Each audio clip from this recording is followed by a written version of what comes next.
This is The Listening Tube. Welcome to Season 3, Episode 10 of The Listening Tube. I'm your host, Bob Woodley. On this edition, we'll hear about climate change, the Berlin Wall, and the endless cycle of American politics. But first, Not the headlines! now that it's November, there'll be a lot of focus on the upcoming holidays. People will be gathering and celebrating together as much as their budget will allow. With inflation the way it is, a lot of people are cutting back on frivolous expenses, maybe traveling less or pinching pennies in other ways, unsure of what the future holds. If you live in a climate where the weather gets cold, you might be worried about how much it will cost to heat your home this winter, and depending on what kind of fuel you use, you might even be wondering if it will be available as the winter drags on. But celebrate we will, as somehow humans love to gather and party. That's why there is one consumer product that hardly ever suffers from the effects of a poor economy: alcohol. Now, I know President Biden says our economy is great, but the street-level reality doesn't agree. Prices are up on everything because the price of fuel is up. And even though alcohol prices are up too, people will still find a way to incorporate it into their holiday festivities. I have nothing against alcohol, as I'm a consumer myself. I like Miller High Life and Crown Royal for special occasions, like when the Dolphins win. But I'm old now, and I've learned a lot of the lessons of alcohol consumption. I know now that I'm fortunate to have learned those lessons without having to sacrifice my life. That's not the case for many young people today. A CDC study cited by MedPage Today says 20%, or 1 out of every 5 deaths of American people between the ages of 20 and 49 can be directly attributed to excessive alcohol consumption. By directly, the study means only those deaths caused by alcohol poisoning, motor vehicle accidents, and homicides. For those over 35, but not yet 50, the second leading cause is liver disease, and then motor vehicle crashes. Overall, an average of more than 140,000 Americans die every year because of excessive alcohol use. The factors used to come to the results were focused on deaths only attributable to the use of alcohol and not secondary effects. For example, if you died with a hangover, it wasn't counted. So when you're partying this holiday season, please be careful about your alcohol intake. I don't want you to become a statistic. While alcohol kills thousands of Americans every year, and other drugs like opiates and fentanyl add more misery for friends and family of the victims, it's only fair to point out that nobody has ever died from an overdose of marijuana. There is no justification for our federal government to classify marijuana a Schedule I drug. It does not belong in the same category as heroin, cocaine, and fentanyl. There's also no reason why alcohol is not more tightly controlled. The government propaganda against marijuana, going back to the black and white film Reefer Madness, is finally beginning to be seen through. Individual states have already recognized the folly of the federal classification, yet our representatives in Congress have been slow to adapt to the facts. One of the arguments opponents of marijuana use is that it's a gateway drug. Well, I got news for you. Nicotine and alcohol are the real gateway drugs, both of which are legal for those over a certain age. There's also some confusion about whether or not marijuana is addictive. The National Institute on Drug Abuse says the answer is no. While they claim there is something called marijuana use disorder, which they describe as a type of dependency, but not addiction. Even those who develop a dependency get over it after about 2 weeks without marijuana. So it's basically the same as going through caffeine withdrawal. It's probably easier to quit smoking marijuana than it is to quit drinking coffee. And no one has ever died from marijuana poisoning. Based on addiction and mortality rates, marijuana should be available at the local convenience store, and alcohol should be a Schedule I drug along with LSD and cocaine. From a political standpoint, the conservatives are blocking the liberation of marijuana restrictions, while the liberals seemed like they were willing to make some progress on the subject. However, neither the Obama nor Biden administrations have made any progress, despite the power to do so.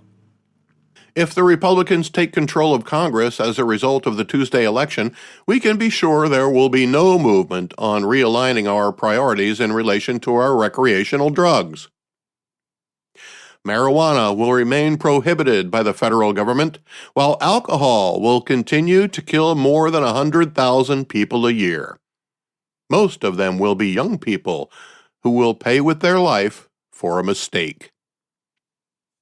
Speaking of drugs, and I only call them drugs because we know their chemical compounds, even though marijuana is a plant that grows out of the ground, drugs like alcohol and cocaine need additional processes to exist. It turns out that glycine levels have a role in how mice are affected by cocaine. Cocaine use promotes the growth of a bacteria in mice stomachs that thrives on glycine. As the glycine levels drop, the mice become more sensitive to the cocaine. Their sensitivity went back to baseline when glycine was added to the mouse systems. So as it turns out, our digestive systems are directly related to how our brains react to drugs. The research suggests that amino acids might be used as governors on how drugs can control us. One of the study's authors said in an article on InterestingEngineering.com that for neuroscience behaviors, people are not thinking about controlling the microbiota, and microbiota studies usually don't measure behaviors, but here we show they're connected. Our microbiome can actually modulate psychiatric or brain-related behaviors. These studies only explored cocaine. However, if you're a marijuana user, this gastro-neuro connection just might explain the munchies. Let's go back through the listening tube. This week in 1775, the United States Marine Corps is founded at Tun Tavern in Philadelphia by Samuel Nicholas. Once a Marine, always a Marine. This week in 1837, in Alton, Illinois, abolitionist printer Elijah P. Lovejoy is shot dead by a mob while attempting to protect his printing shop from being destroyed for a third time. He never claimed to be an abolitionist, preferring to call himself an emancipationist. Both titles are anti-slavery, but the label of abolitionist was also associated with social unrest, and Lovejoy wanted to be no part of that. But he was fiercely anti-slavery. Highly intelligent, an ordained minister and journalist, as well as a publisher, his printing press was his most important tool. He had been threatened by pro-slavery groups with tarring and feathering if he kept printing stories critical of slavery. He had recently moved to Illinois from Missouri to escape harassment there. But when a mob from Missouri found out he was hiding a printing press in a garage owned by someone else, they endeavored to destroy it. They fired shots into the garage, and the men inside returned fire, killing one of the mob. It seemed as though they retreated after that, but when Lovejoy opened the door for a peek, he was immediately struck by 5 bullets. Trials were held, but nobody was found guilty of killing either the mob member or the reverend. Lovejoy was buried in an unmarked grave for fear of vandalism. Today, a monument stands 110 feet tall in Alton, Illinois. He's remembered as a martyr for the anti-slavery movement and the freedom of the press. After all, it wasn't just his opinions that led to his death, but also his ability to influence people through the writing in his publications. 24 years later, this week in 1861, Jefferson Davis is elected President of the Confederate States of America. With that, America was in the midst of a civil war. It lasted until this week in 1865, when the CSS Shenandoah, the last Confederate combat unit to surrender, does so. Prior to its surrender, she and her crew circumnavigated the globe on a cruise during which it sank or captured 37 vessels. Yes, the American Civil War encompassed many parts of the world. Some Confederates will never surrender, still clinging to a hope that society will somehow reverse course and go back to the antebellum. But for the people of the time, it was later in the same week of 1865 that Major Henry Wirz, the superintendent of the Andersonville prison camp in Georgia, is hanged, becoming the only American Civil War soldier executed for war crimes. This week in 1871, Henry Morton Stanley locates missing explorer and missionary Dr. David Livingstone in Ujiji near Lake Tanganyika, famously greeting him with the words, "Dr. Livingstone, I presume?" And this week in 1872, the ship Mary Celeste sails from New York, eventually to be found deserted near the Azores off the coast of Spain. The lifeboat was gone, but nothing was disturbed, from the shipment of alcohol aboard to the captain's quarters. The last entry in the ship's log was 10 days prior to discovery, but no explanation was found for the absence of the crew and passengers. No one who left New York on that voyage was ever heard from again.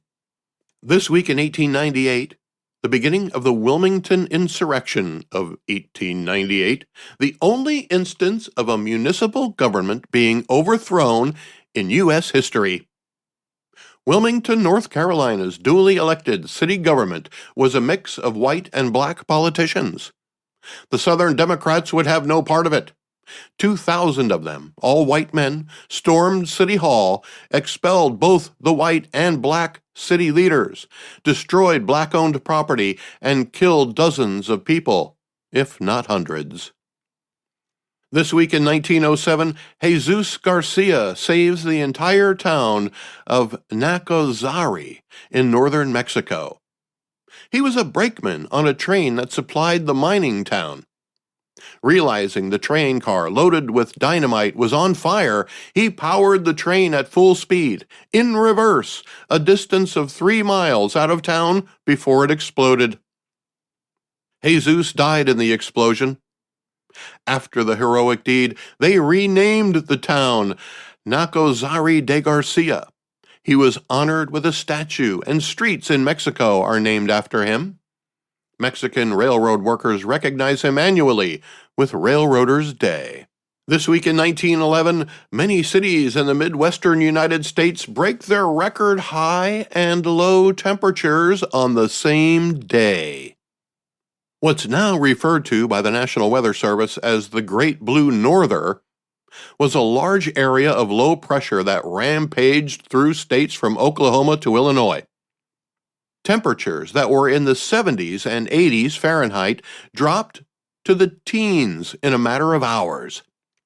Both Oklahoma City and Springfield, Missouri set record high and low temperatures on the same day, and those records still stand today, more than 110 years later. The cold front was accompanied by rain, freezing rain, sleet, and snow, sometimes within minutes of each other. One person in Chicago died of heat stroke the day before the cold front came through, and the next day, 2 people froze to death.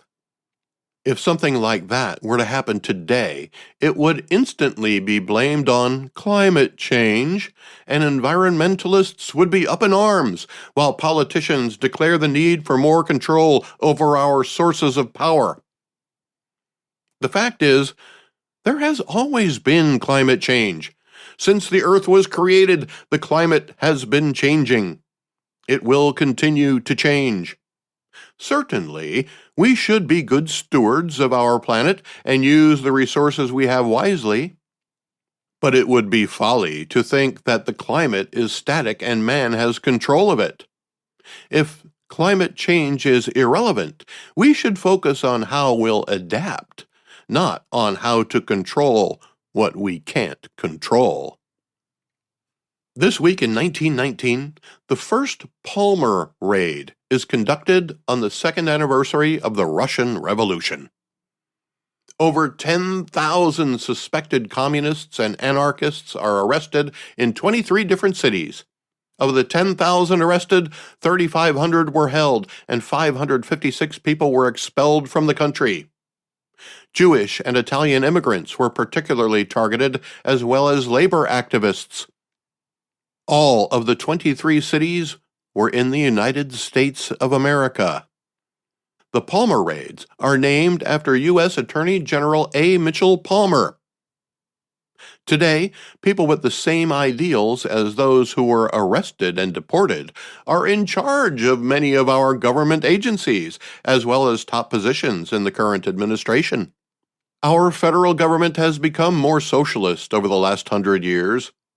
Too many people are reliant on government handouts.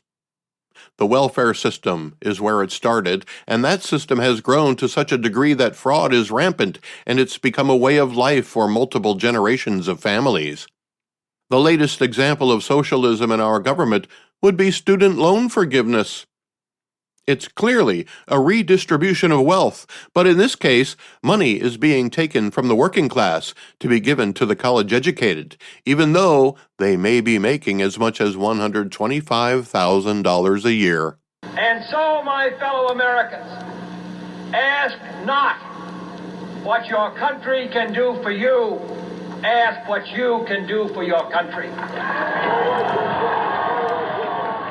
This week in 1943, during World War II, the Soviet Red Army recaptures Kyiv in Ukraine. Before withdrawing, the Nazis destroyed most of the city's ancient buildings. Today, Ukraine is in turmoil once again, but this time the invading Russian troops aren't there to force out Nazis, even though that was the justification for the invasion. Russian forces are having a much harder time of it against Ukrainian forces using weapons supplied by the West. The current invasion never quite made it to Kyiv, and now Russian forces are pulling back, even in the east, where the bulk of the offensive originated.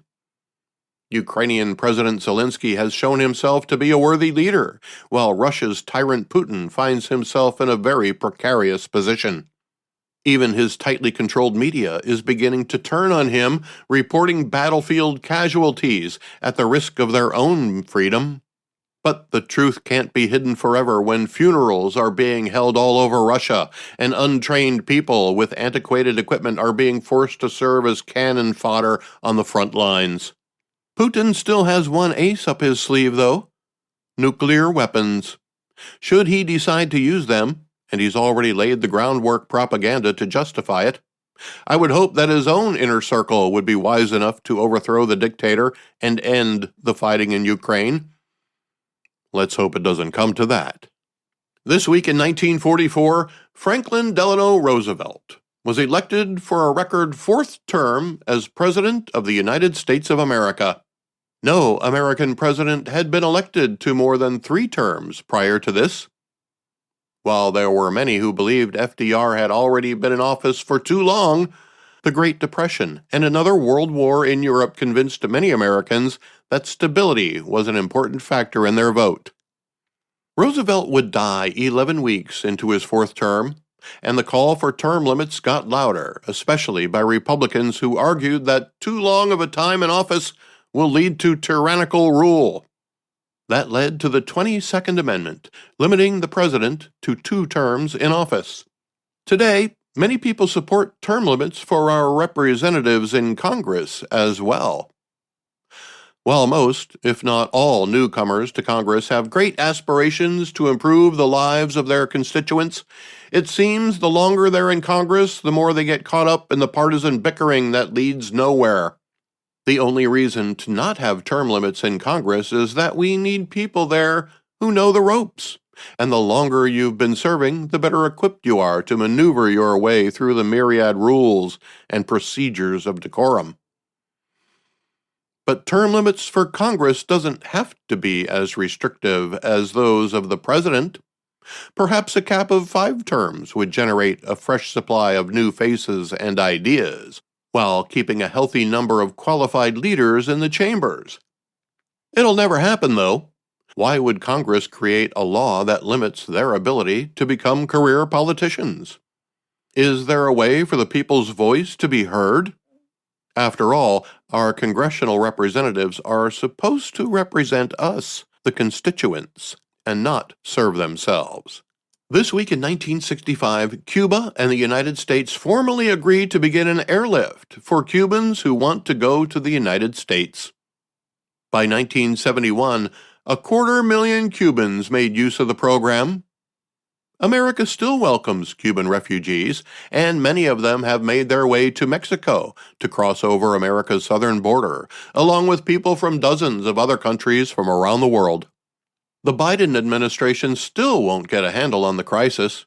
Instead, they proclaim the border is secure, while no top administration officials have even gone to the border to see for themselves.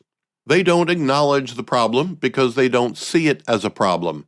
Defending our nation's borders is the responsibility of the federal government, and this administration has failed miserably to protect us from criminals, known terrorists, and fentanyl mules parading across our southern border, causing confusion and distraction of our border patrol to the point where they are understaffed and overextended. This week in 1969, National Education Television, the predecessor to the Public Broadcasting Service, debuts the children's television show Sesame Street. It's now one of the longest-running television shows in the world, helping millions of kids learn the basics about numbers, letters, words, and social interaction. Jim Henson's Muppets are the stars of the show, with a cast of human characters that have remained fairly consistent over the years. Since it began, Sesame Street has compiled 205 Emmy Awards and 11 Grammys. Despite the success, there have been critics of the show. Hispanics and women had concerns about how they were depicted on the program. And in May of 1970, less than a year after the debut of the program, the state of Mississippi stopped showing it because of its racially integrated cast of children, saying only that Mississippi was not yet ready for that.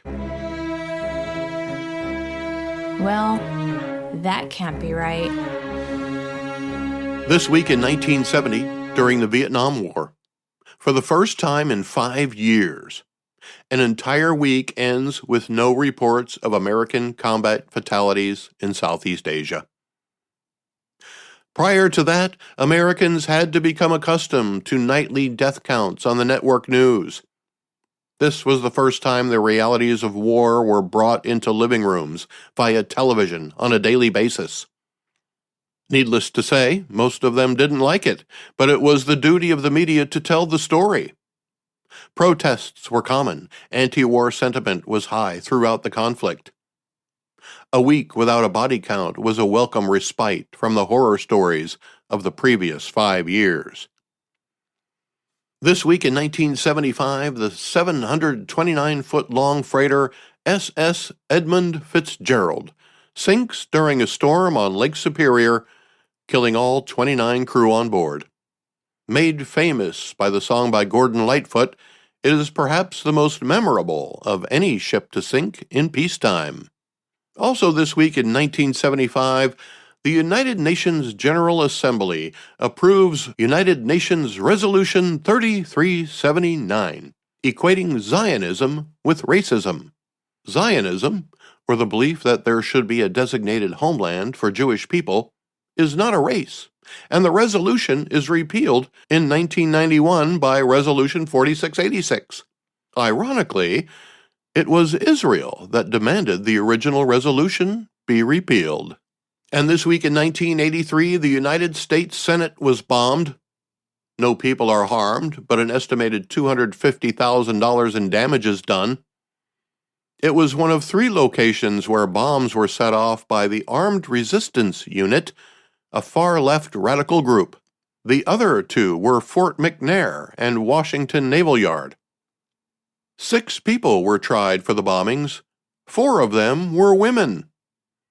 On his last day in office, President Bill Clinton commuted the sentences of 2 of them. This week in 1989, the Cold War essentially ended with the fall of the Berlin Wall.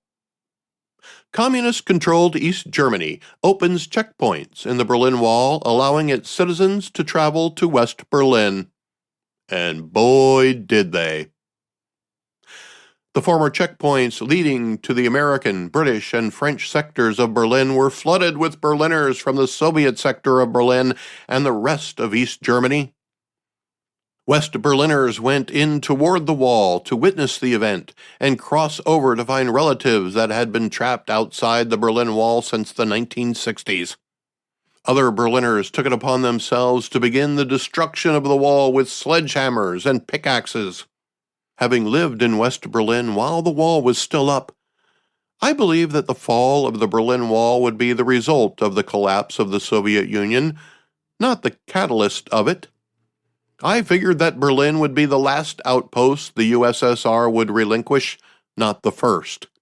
Before the wall came down, Berlin was the most unique city in the world, with it being divided not only in half between the capitalist West and the communist East, but West Berlin was also divided into occupied sectors controlled by England, France, and the United States. As a free state stuck inside a communist country, West Berlin was a great mix of people from many different places and cultures. I made friends from each sector of Berlin, if you count the occasional person from East Berlin who was able to get a phone call through to me to request a song while I was a radio personality there. People in West Berlin were free to travel to East Berlin or travel across East Germany to reach West Germany with the proper paperwork. While in the eastern parts, though, there were certain restrictions. We were not allowed to buy groceries, as the Eastern Bloc countries often experienced food shortages. We were also not allowed to take pictures of certain buildings, specifically any building that had the hammer and sickle emblem of the Soviet Union. We could buy food at a kiosk and take pictures of Soviet soldiers taking part in changing of the guard ceremonies. At the same time, we were tasked with keeping an eye out for any large troop movements or any suspicious activity by Russian or East German soldiers. Berlin is much different now. It's once again the capital of a reunited Germany. The fall of the Berlin Wall created the environment for the rise of the European Union, the euro currency, and Germany's status as a leader in industry, technology, and diplomacy among the European countries. This week in 2000, Hillary Rodham Clinton is elected to the United States Senate, becoming the first lady to win public office in the United States. She was actually still the first lady when she was elected. She would eventually go on to serve as Secretary of State as well, and run unsuccessfully for the position her husband once held, President of the United States.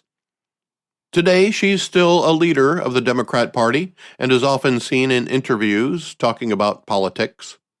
Some believe she'll run for president again, assuming the Democrat Party doesn't want Joe Biden to run for re-election. Honestly, I don't see a viable candidate for the Democrat nomination for president in 2024. Perhaps a centrist like Joe Manchin would like to run. But these days you have to be more of an extremist to get the nomination from the left or the right.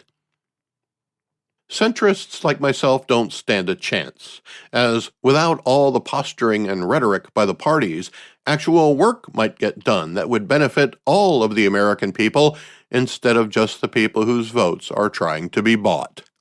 The listening tube will return at the speed of sound. Contact the listening tube by calling 570-601-1101 or by email thelisteningtube@outlook.com. Well, the American election is this week, To those of us who live here, it's just a bump in the road of a never-ending cycle of political advertising and propaganda. The day after the election, the analysis will begin anew with new targets and new agendas and new criticism. Some people will be outraged by the results, some will be elated, and we'll have to spend the next 2 years listening to them point out every little thing done by the person who just got elected, good or bad, depending upon your news source. What I find interesting as a journalist and registered independent is how both the liberals and conservatives have begun to really lump each other together under derogatory categories. Opposing candidates attempt to pigeonhole each other by using words like radical, extreme, and dangerous in phrases that are carefully crafted to sound indisputable. The television ads are nonstop, as if by now people haven't made up their minds already. In fact, millions of people have already voted, even before many of the head-to-head debates even took place. I understand the need for early voting, especially where populations are dense, but if you're voting before you even hear what the candidates have to say, you're voting for an ideology, not a candidate. You might not vote for the candidate who genuinely has your best interests at heart. On the contrary, the 24-hour news cycle is there to help us make up our minds way before early voting even begins. Depending upon your news source, you've already heard all you need to know. Slam dunk, straight blue, or slam dunk, straight red. From an independent's point of view, that's a sad waste of the privilege of the power to vote. Candidates from the middle are often ignored by the major parties because they aren't far enough to either side of the spectrum. But if you are on board with the committee's agendae, is that how you say it? The plural of agenda? Anyway, there's more than one agenda you have to fall in line with before the money will come your way. And with political action committees and super PACs, it's the people with the money who control whose message gets screamed at you the loudest. By that I mean most often. Advertising is a matter of repetition. When it comes to politics, they only need you to believe it a little less than you believe the other thing. And only for a short period of time, because the day after the election, they start the process all over again. Even though it seems like there's a flurry of messaging at the end, the mechanics of the messages were put into motion well in advance. I have an example of a television commercial that's critical of a Republican candidate for Senate. I noticed it because of a source it cited on one of the claims it made. A few episodes ago, Season 3, Episode 7, I talked about a publication called The American Independent, and how it's actually not independent at all, but a misnomer for a liberal organization trying to disguise itself as a legitimate news-gathering organization. Here's the audio of the commercial. At every turn, he's hurt people to help himself, exploiting the sick, pushing scam drugs that didn't work, getting rich off opioid producers while Pennsylvanians got addicted. And if he wins, Oz praised a plan that could cut Social Security and Medicare, raise taxes on working families, while cutting taxes for millionaires like himself. After everything he's done, why would we ever trust Oz in the Senate? SMP is responsible for the content of the chat. Right off the bat, they claim he'd harmed people, which is a terrible thing to say about a doctor who seems to be famous for helping people. Then they say he profited off of opioid addiction. Maybe he did. If you had investments in pharmaceutical companies, you may have. I'm sure many doctors have mutual funds that include drug manufacturers. That's all you need to make the claim that he profited from opioid addiction. Then they claim that he'll vote to cut Social Security and Medicare in the audio, as you heard. The video cites the source of that fact on Philadelphia's Morning Answer, in small type under the giant type that screams the claim. It looks official, but Philadelphia's Morning Answer is a podcast by a guy in Philadelphia. He also talks about sports. And I'm not busting on this guy. He might be a good journalist. So am I. But like me, he's free to express his opinion, and once he does, someone else can quote him and make it sound like it's a statement from a verified source. So if some political action committee wants to quote me as saying that one Republican talked about looking at Social Security and Medicare and none of the other Republicans agreed, feel free. The next claim, that he'll raise taxes for working families, seems funny to me, as Republicans really aren't known for raising taxes, but he may have admitted back in April, before he won the primary, that he supported some kind of tax. Again, the source was a podcast and the left-leaning Washington Post. In very small type on the screen, even if you have a giant TV. But then the commercial claims he would cut taxes, but only for millionaires like himself. Exactly what kind of millionaire is Dr. Oz? Is his $1 million any different than the $1 million John Kerry has? What about Hillary Clinton's $1 million or George Bush's $1 million? Since when did $1 million become a political liability? It seems like you're only allowed to become a millionaire after you become a politician in order to fit in. But the source of this claim, written on the screen in very small letters, was the American Independent. The very same organization that pays to have a newspaper-looking publication put in my mailbox every few months. I got another one the other day, in fact. I've already talked about this place and what their goals are. It's an extreme left-wing organization disguised as a newspaper. So what they do is write whatever they want in the American Independent, then use it as a source in the television ads to make it look like a legitimate news source and all the credibility that comes with it. Not surprising, a political action committee paid for the ad, and I know the right wing also bends the truth as far as they possibly can, but I always try to read the small print on all kinds of television ads, and when I saw a publication I recently talked about on the program, it opened a can of worms for me. If I had a question about one of the sources cited on a political ad, what does it say about all of the other sources used on political ads? Today, media is such a loosely used term that any political ad can quote just about anybody and make it look indisputable, like it comes from a source you can trust. The problem is, they can get it to work, and they only have to make it look trustworthy for enough of us to believe it. Most people don't have the time, or simply won't take the time, to dig a little deeper. So whatever's on the surface will most likely stick. With any luck, it'll stick until you reach the ballot box. After that, you're on your own.